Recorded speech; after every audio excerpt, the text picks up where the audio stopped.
taste buds are small sensory organs located on the tongue and other parts of the mouth that are responsible for detecting the 5 basic tastes: sweet, salty, sour, bitter, and umami. Each taste bud contains clusters of specialised cells called gustatory cells, which have hair-like structures called microvilli that extend into the surrounding saliva. These microvilli contain receptors that combine to specific molecules in food, allowing the taste buds to detect different tastes. When these receptors are stimulated by the presence of certain molecules, they trigger electrical signals that are sent to the brain via gustatory nerves, allowing us to perceive and differentiate between different flavours. So beginning by describing taste, which is also known as gustation, and taste is known as a chemical sense in that taste sensations arise from the interaction of molecules with taste receptors or taste buds.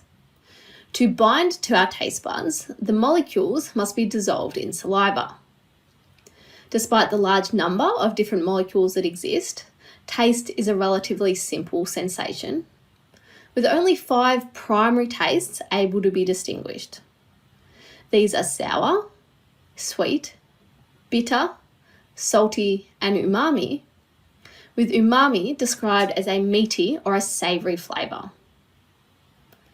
Alongside those 5 tastes individually, a taste sensation can also arise from a combination of the primary 5 tastes, as well as olfaction or smell, and from tactile or touch sensations. Indeed, olfaction or our smell is much more sensitive than gustation, and explains why when you have a cold or are suffering from allergies, you can often not taste your food. The receptors for taste are located in taste buds. Most of our taste buds are located on the tongue, but some are found on the soft palate, which is the soft back part of the roof of your mouth, the pharynx, which is your throat, and the epiglottis, which is the flap of cartilage that covers your trachea or your windpipe when you swallow. So each taste bud consists of an oval body and 3 kinds of cells: supporting cells, gustatory receptor cells, and basal cells. The supporting cells provide structural support for the taste buds, helping to maintain their shape and organisation within the tongue and the mouth. They play a role in maintaining the right chemical environment within taste buds, and are also capable of dividing and differentiating to replace damaged or dying gustatory cells. Around 50 gustatory receptor cells are present in each taste bud. Microvilli, or little extensions, project from each gustatory receptor cell to the external surface of the mouth through a taste pore, which is just an opening of the taste bud.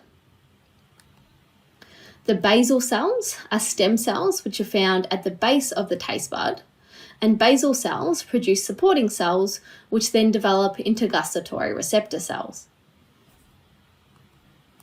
Each gustatory receptor has a lifespan of only about 10 days, which is why the basal cells and the supporting cells are continually dividing and differentiating into the receptor cells. It also explains why it doesn't take long to recover your taste after you've burnt or damaged your tongue. On the tongue, taste buds are found on elevations called papillae. The papillae act to increase the surface area of the tongue, as well as provide a rough texture to make it easier for the tongue to move food around the oral cavity. And so to show you what that looks like, and here we have an illustration of a tongue. You can see that the tongue is covered in papillae. Looking closer at the papillae, so if we're looking in this image here, and the papillae are just raised regions of the tongue, which increase the surface area, so increase the opportunity for the food molecules to actually interact with the taste buds.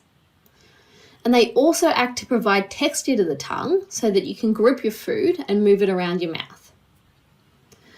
The taste bud is this image here. So it's an oval shape and it contains 3 different types of cells. We have the basal cells, which you can see down the bottom. these will develop into supporting cells.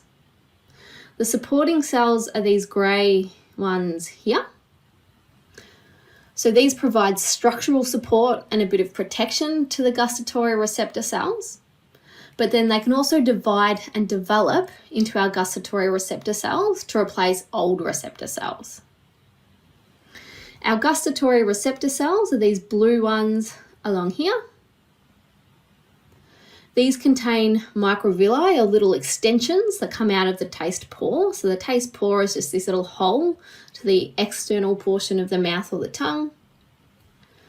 These microvilli are the parts that actually interact with the food molecules, which are dissolved in the saliva. So the food molecules that stimulate gustatory receptors are called tastants. Once a tastant is dissolved in saliva, it can bind to receptors on the plasma membrane of the gustatory microvilli, and it's this that's the site of taste transduction, or the conversion of the chemical signal into a neural or electrical signal. Upon binding of a tastant, the receptors undergo a structural change, which leads to the opening of ion channels in the cell membrane.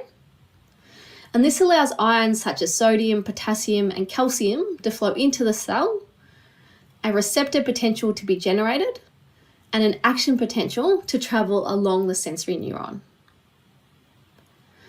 The receptor potentials in the gustatory receptor cells arise differently for the different tastants. For example, the sodium ions in salty food enter gustatory receptor cells via sodium channels in the plasma membrane. And so it's this accumulation of sodium inside the cell that causes depolarization. The hydrogen ions in sour tastants also flow into the gustatory receptor cells via hydrogen channels, and they cause depolarization.